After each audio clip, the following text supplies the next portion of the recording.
तो चलिए दोस्तों वीडियो की शुरुआत करते हैं। सबसे पहले डिस्कस करते हैं बाजार को, क्योंकि आज के दिन की बात करें तो बाजार में भयंकर गिरावट आपको देखने को मिली है। इनफैक्ट ये भी बोल सकते हैं कि बाजार आज के दिन आपको क्रैश होता हुआ नजर आया है। तो इस क्रैश के पीछे का प्रॉपर रीजन बोल सकते हैं बजट है।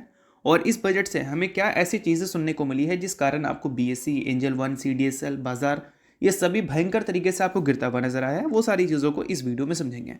बट वीडियो को शुरू करने से पहले चैनल को सब्सक्राइब करके बेल आइकन को प्रेस कर लो। सेबी रजिस्टर्ड टेलीग्राम चैनल को ज्वाइन कर लो, लिंक डिस्क्रिप्शन में है। और जो भी न्यूज़ एंड अपडेट्स हम लोग कवर करेंगे वो सारी एजुकेशन पर्पस के लिए, किसी भी तरह का रिकमेंडेशन नहीं है। तो आप खुद का रिसर्च और एनालिसिस भी कर लेना। तो चलिए वीडियो की शुरुआत करते हैं, बात करते हैं बजट की। तो देखो दोस्तों, जब भी बजट की न्यूज़ हम सुनते हैं तो हमेशा हमारे मन में आता है कि डिफेंस सेक्टर को लेकर एलोकेशन क्या होगी, रेलवे सेक्टर को लेकर एलोकेशन क्या होगी, एजुकेशन पे गवर्नमेंट कितना खर्च करेगी, इंफ्रास्ट्रक्चर पे गवर्नमेंट का क्या स्पेंडिंग होगा, ये सारी चीज़ों को लेकर।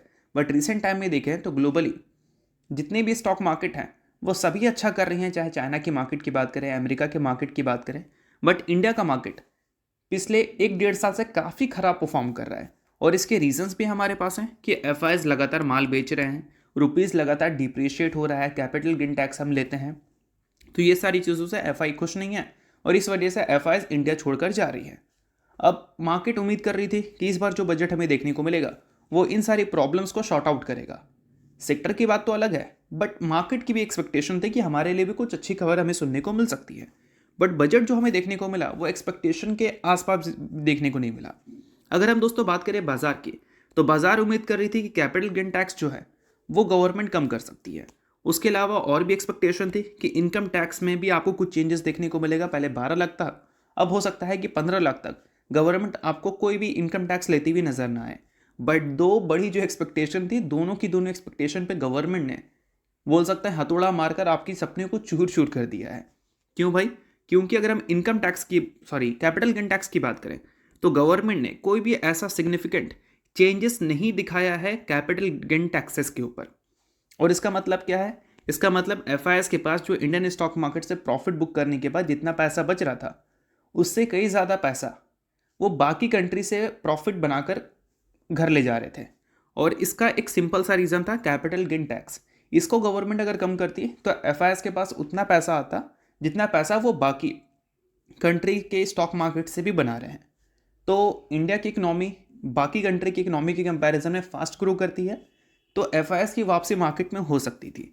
बट गवर्नमेंट ने क्या किया? गवर्नमेंट ने कोई भी ऐसा चेंजेस नहीं दिखाया कैपिटल गेन टैक्सेस के तौर पर। यानी कि एलटीसीजी वंस अगेन आपको 12.5% पे ही देखने को मिलेगी। और इस चीज़ की वजह से बाजार आज के दिन आपको भयंकर गिरावट रिपोर्ट करता हुआ दिखा है। तो अब दोस्तों वीडियो में आगे बढ़ने से पहले बात कर लेते हैं एक सेबी रजिस्टर्ड टेलीग्राम चैनल के बारे में जिसका नाम है ट्रेडर पाजी। इनका रजिस्ट्रेशन नंबर आप यहाँ पर नोट कर सकते हैं। 8 साल से भी ज़्यादा का एक्सपीरियंस है इनको ऑप्शन एंड स्विंग ट्रेडिंग में। और इनके टेलीग्राम पे चैनल, इसके अलावा दोस्तों मार्केट समरी से रिलेटेड कंप्लीट डिटेल्स आपको यहाँ पर अपडेटेड देखने को मिलती है। उसके अलावा मार्केट के जो इंपॉर्टेंट लेवल्स हैं वो सारी चीज़ें भी आप यहाँ पर चेकआउट कर सकते हैं। साथ में दोस्तों कंपनी के टेक्निकल्स को प्रॉपर एनालिसिस कर यहाँ पर अपडेट किया जाता है, जिसको भी चेकआउट आप कर सकते हैं बिल्कुल फ्री ऑफ कॉस्ट। तो लिंक आपको डिस्क्रिप्शन में देखने को मिल जाएगा। लिंक के थ्रू जाकर चैनल को बिल्कुल फ्री में आप ज्वाइन कर सकते हैं।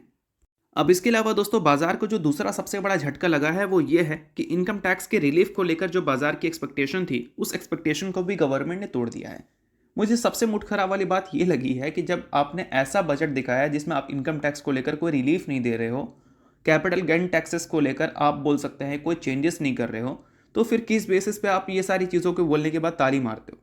ऑब्वियस सी बात है कि ताली अब तब मारो ना जब आपके जो बजट है वो जनता को पसंद है। बट आपने जो बजट में चीज़ें बोली हैं वो जनता को डेफिनेटली पसंद नहीं आएगी। कुछ लोगों को पसंद आ सकती है बट मुझे और बाजार को तो पसंद नहीं आई है। और सबसे इंपॉर्टेंट बात, इनकम टैक्स पे हम थोड़ा बाद में आएंगे, एक और चीज़ को डिस्कस कर लेते हैं। देखो कैपिटल गेन टैक्स जनरली हमें कब देना पड़ता है? जब हम पैसा बनाते हैं स्टॉक मार्केट से।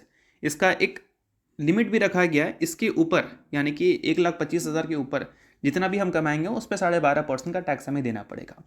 बट अब गवर्नमेंट क्या बोल रही है कि अगर आप शेयर बायबैक से भी गेन लेते हो तो वो इनकम फ्रॉम अदर सोर्सेस नहीं होगा, वो भी आपका कैपिटल गेन का पार्ट ही होगा। यानी कि उससे जो पैसा बनाओगे आप वो भी कैपिटल गेन का तौर पर ही देखने को मिलेगा और उससे भी आपको 12.5% की टैक्स देनी है। तो ऐसी चीज़ें बाजार को कैसे पसंद आएगी? ऑब्वियस सी बात है ये चीज़ें बाजार को पसंद नहीं आएगी। और बाजार के रिएक्शन से हमें देखने को मिल गया कि बाजार को वो चीज़ें पसंद नहीं आई हैं। और अगर हम बात करें इनकम टैक्स के स्लैब को लेकर, तो स्लैब में कोई भी चेंजेस नहीं हुई है।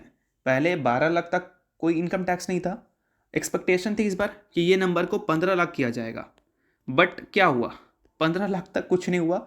कोई हमें स्लैब में चेंजेस देखने को नहीं मिले। एज इट इज़ टैक्स आपको लगता हुआ दिखेगा, बट मैंने शायद पढ़ा था कि 15 लाख का जो टैक्स स्लैब था उसको शायद 24 लाख तक कर दिया गया है, बट 15 लाख पे आपको टैक्स देना पड़ेगा। उसमें कोई चेंजेस हमें देखने को नहीं मिले। टैक्स के परसेंटेज को बस कम किया गया है शायद, ये मुझे क्लियर नहीं है। एक बार आप एक बार फिर से कंफर्म कर लेना, और ऐसा मैं सही अगर सोच रहा हूँ तो फिर आप मुझे कमेंट में क्लियर कर देना, ठीक है। बाकी अगर हम दोस्तों बात करें, ये सारी चीज़ें तो बाजार से रिलेटेड थी, इस वजह से बाजार रिएक्ट किया है। बाकी अगर हम कंपनीज से रिलेटेड बात करें कि कौन से कंपनीज को झटका लगा है, तो इसमें आपको पहली कंपनी का नाम देखने को मिलता है बीएससी। बीएससी तो भाई लोअर सर्किट मारी थी, लोअर सर्किट खुला, फिर गिरावट हुआ, फिर उसके बाद कुछ रिकवरी आपको बीएससी में देखने को मिली, बट अल्टीमेटली बीएससी आज के दिन आप देखोगे तो क्रैश ही हमें नजर आता हुआ दिखा है। और सिर्फ बीएससी नहीं, अगर हम बात करें एंजल वन के बारे में, तो एंजल वन भी आज के दिन भयंकर क्रैश ही आपको होती हुई देखने को मिली है। अब इसके क्रैश के पीछे का भी सेम रीज़न है जो बीएससी के क्रैश का रीज़न है। अब देखो, एंजल वन और बीएससी दोनों पैसा कमाती है एफएनओ से, मतलब और भी सोर्सेस हैं इनके पैसे कमाने के, बट इनका जो मेन सोर्स ऑफ रेवेन्यू है वो एफएनओ है। एफएनओ में जितना ज़्यादा आप ट्रेड करोगे, जितना ज़्यादा आप इन्वेस्ट करोगे, उतना ज़्यादा कमा कर दोगे आप बीएससी, एंजल वन जैसी कंपनीज को। अगर आप एंजल वन के प्लेटफॉर्म में ट्रेड करते हैं तो फिर एंजल वन को पैसा दोगे आप कमा के, बट अगर आप ट्रेडिंग करते हैं सेंसेक्स में तो उस केस में बीएससी को पैसा देना ही देना है, ठीक है। बट अभी गवर्नमेंट ने क्या किया, गवर्नमेंट ने जो एसटीटी बोल सकते हैं टैक्स लगता है एफएनओ के ऊपर, उसको 150% तक बढ़ा दिया। तो इस चीज़ को मार्केट ने काफ़ी बुरी तरह से देखा है, और इसी वजह से बाजार में और साथ में जो कैपिटल मार्केट से जुड़ी कंपनीज है जो खासकर एफएनओ में डील करती है, उसमें तो लोअर सर्किट आपको लगती हुई दिखी है, और इसी कारण आपको बीएससी, एंजल वन दोनों आपको क्रैश होती हुई दिखी है। अब एंजल वन का देखोगे तो 2025 का फाइनेंशियल ईयर का जो टोटल रेवेन्यू था उसका 72% ब्रोकिंग एंड डिपोजिटरी से ही आया था। और एंजल वन का एफएनओ मार्केट में अगर शेयर देखोगे तो 2025 के फाइनेंशियल ईयर का जो लास्ट क्वार्टर था Q4, वहाँ पर 21.4% का मार्केट शेयर था इसके पास। और इस मार्केट को लेकर ही अगर डिस्टर्बेंस की न्यूज़ है, जो कि मेन सोर्स ऑफ रेवेन्यू है एंजल वन का और बीएससी का, तो ऑब्वियस सी बात है कि इनके जो रेवेन्यू गाइडेंस है वो हो सकता है कि आपको आगे चलकर कट होते हुए नजर आ जाए, और इसी वजह से भयंकर सेल ऑफ हमें इन दो कंपनी में विटनेस करने को मिली है। साथ में दोस्तों एक और कंपनी पीटी है जिसका नाम है सीडीएसएल, यानी कि central depository services India limited. अब सीडीएसएल का गिरावट का रीजन बोल सकते हैं एफएनओ तो नहीं हो सकता, क्योंकि एफएनओ से इस कंपनी को कोई मतलब नहीं है, बट कैपिटल गेन टैक्स जो चेंज नहीं हुआ है उस कारण हो सकता है सीडीएसएल में गिरावट हमें देखने को मिली है। बट जब भी हमें एफएनओ के न्यूज़ देखने को मिलते हैं तब हमें बीएससी और एंजल वन तो गिरती हुई दिखती है, उसका इम्पैक्ट हमें सीडीएसएल में भी देखने को मिलता है। क्योंकि ऐसा बोला जाता है कि एफएनओ वाले जो लोग होते हैं, यानी कि जो ट्रेडिंग करने वाले लोग होते हैं, वो इक्विटीज़ में भी इंटरेस्टेड होते हैं, और सीडीएसएल का main source of revenue equities से ही आता है।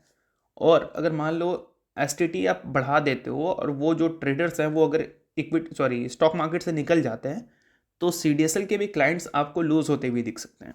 तो बोल सकते हैं ये भी एक मेन रीज़न हो सकता है जिस कारण आपको आज के दिन सीडीएसएल भी क्रैश होती हुई नजर आई है। तो आई होप आपको गिरावट का कंप्लीट रीज़न समझ आ गया होगा। अब इसके बाद क्या करना है, तो इसके बाद क्या करना है उसको लेकर एक डिटेल वीडियो हम लोग डिस्कस करेंगे। कमेंट कर देना सीडीएसएल, एंजल वन और बीएससी। तो नेक्स्ट वीडियो में इन सब कंपनी को डिटेल में डिस्कस करेंगे कि ये सारी चीज़ों की वजह से इन कंपनी की बिजनेस में कितना इंपैक्ट हमें देखने को मिल सकता है। तो आई होप आपको ये वीडियो आपको अच्छा लगेगा, और इंशाल्लाह लाइक कीजिए, पहली बार सब्सक्राइब कीजिए। वीडियो के लिए बहुत बहुत शुक्रिया।